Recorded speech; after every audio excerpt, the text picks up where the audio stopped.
What's up, everybody? Welcome to the Budding Watch Enthusiast. On this episode, I'm giving you 5 pieces of advice that I would give to new watch collectors.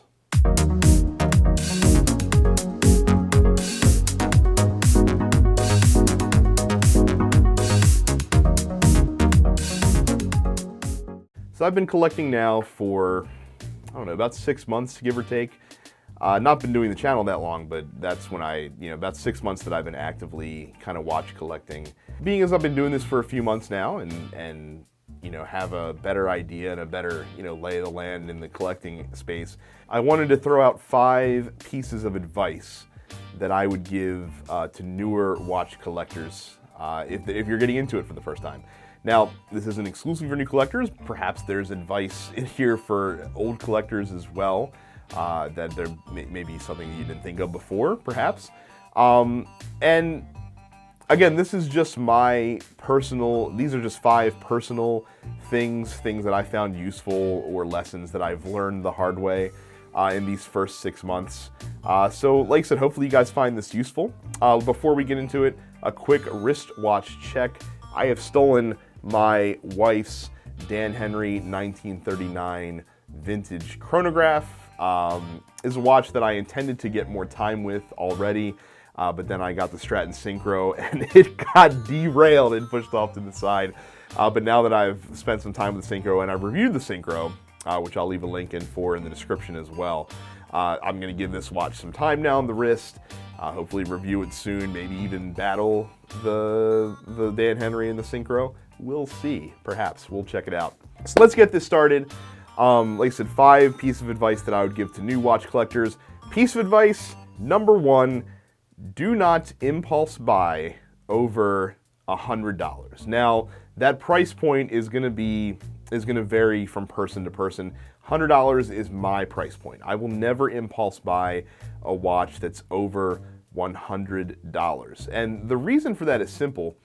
Because especially, this is something that veteran collectors suffer through as well, but especially new collectors. So like, you get your first watch maybe, and then you start to research the watch, and then you start to watch YouTube videos, and then when you're watching YouTube videos, you find other YouTube videos. You find, a Worn and Wound, a Hodinkee, an Urban Gentry, things like that, and you fall down the rabbit hole, and you just, open yourself up and expose yourself to all these new watches that you see. And you see a lot of watches that you've never seen before, that you didn't know existed, that look amazing, and you're just like, those look really fun, those are awesome.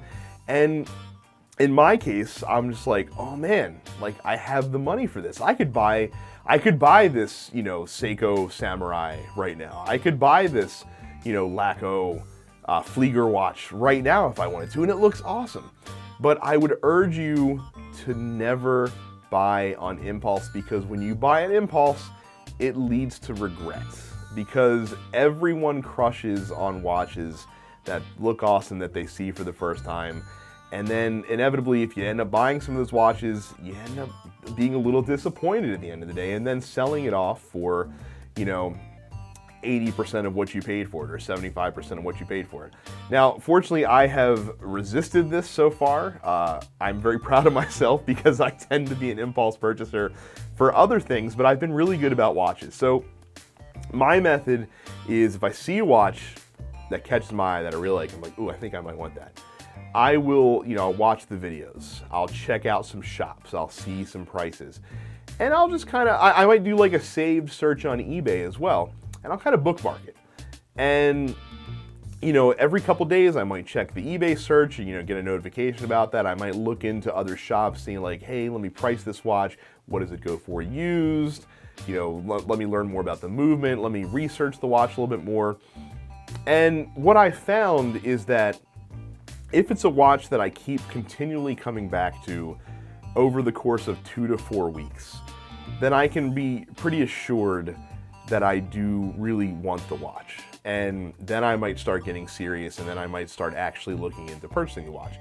But what I found is there's a lot of watches that you get that initial flurry, and you keep an eye on it for a couple days, and then after a couple days, the interest kind of wanes. And those are the watch crushes that I'm glad that I did not buy right away, and then I avoid it. So like I said, that price point is negotiable. It's going to depend on your personal situation. But for me, never impulse buy a watch that costs more than $100. Do your research, be patient, wait it out, and you will save yourself a lot of heartache and regret. Number 2 is it is totally okay to buy a watch that you 100% know you're going to sell on down the road.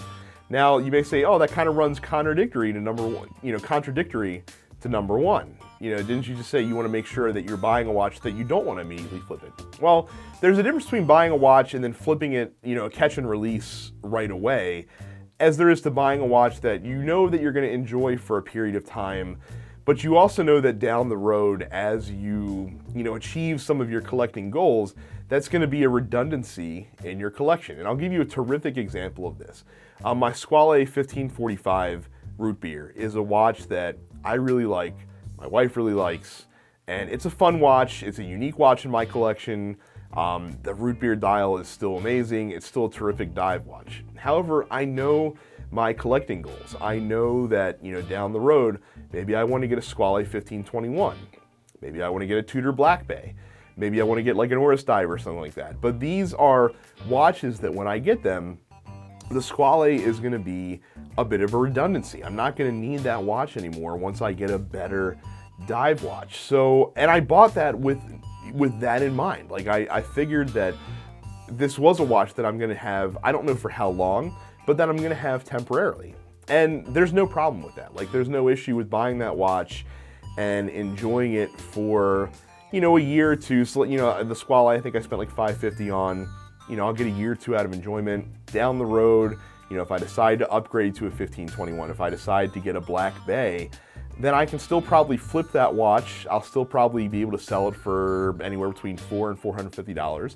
But losing that $150 in value is a fair trade for like the 1.5 to 2 years of enjoyment that I got out of the watch. Like that's not the same as getting it, having it for a month, being like, I've kind of soured on it, and then flipping it, in a month's time for that same price. So again, it's totally fine to buy a watch that you're only going to hang on to temporarily, but try to make sure that it's a watch that you're going to want to keep for, at least a while, get some enjoyment out of it before you move it on, and hopefully to upgrade it, to a bigger and better watch that's more, a more long-term fixture in your collection.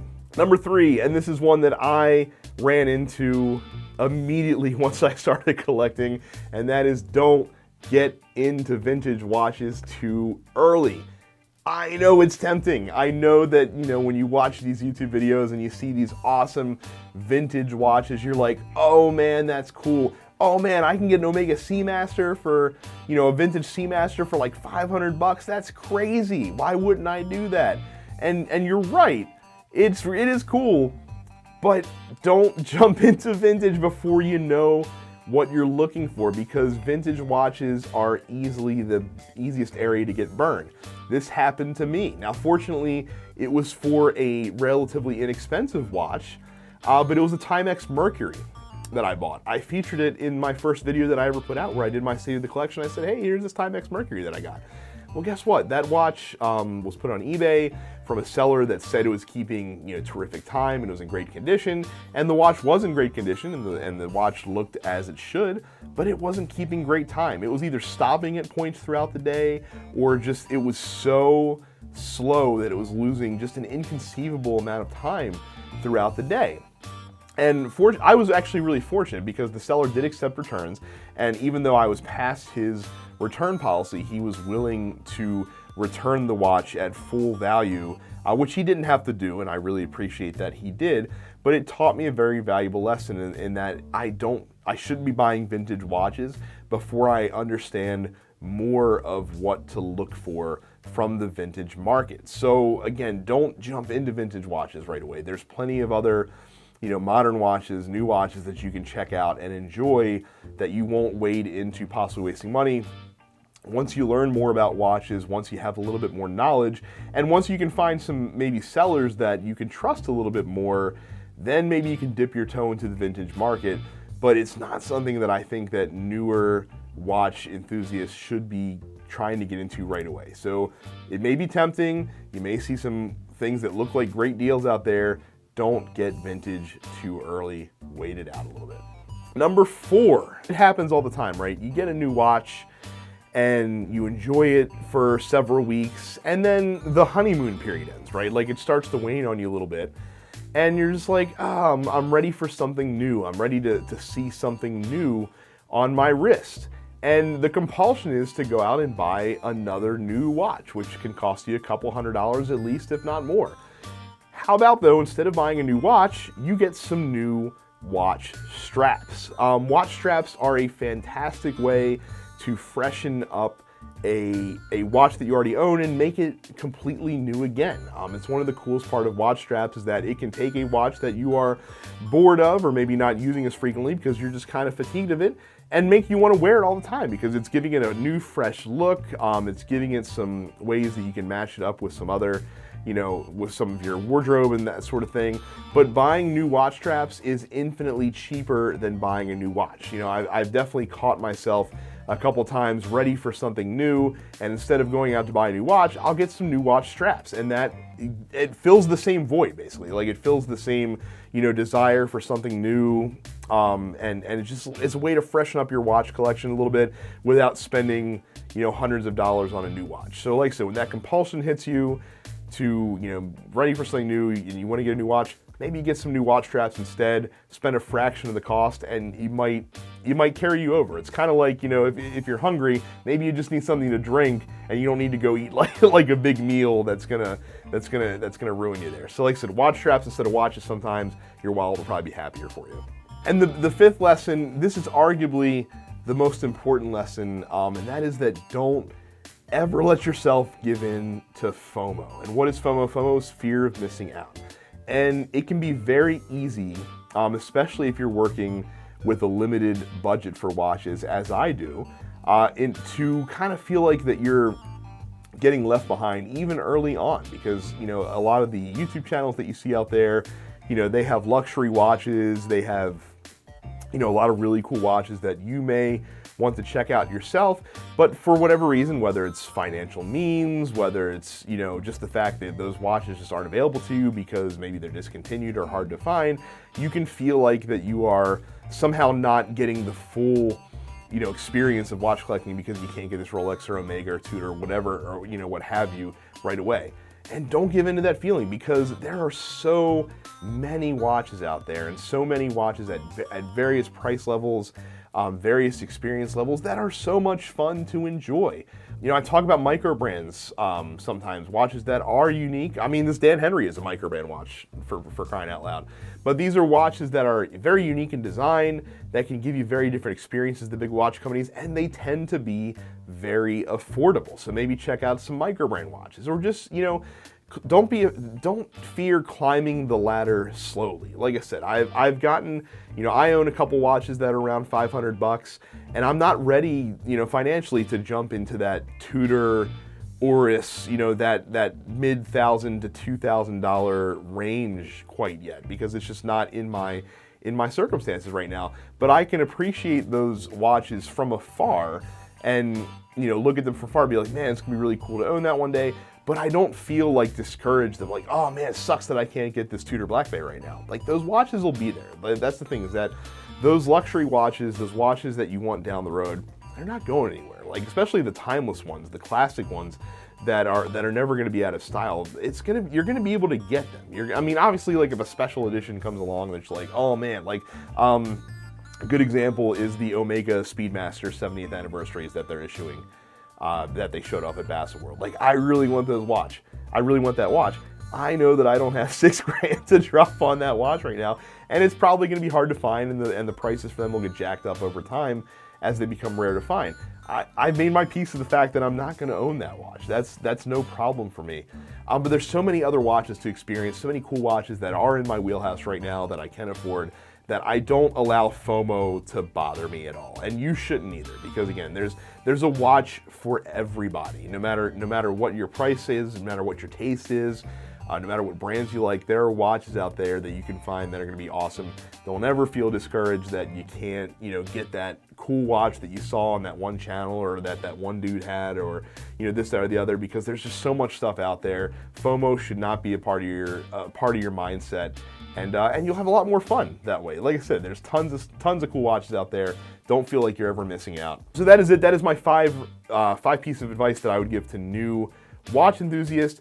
Please go in the comments below. Let me know what advice you would give to new watch collectors that are just getting into the hobby for the first time. And hopefully this can be a helpful destination. If you're watching this video as a newer watch collector, check out the comments. See what people have left down in there below.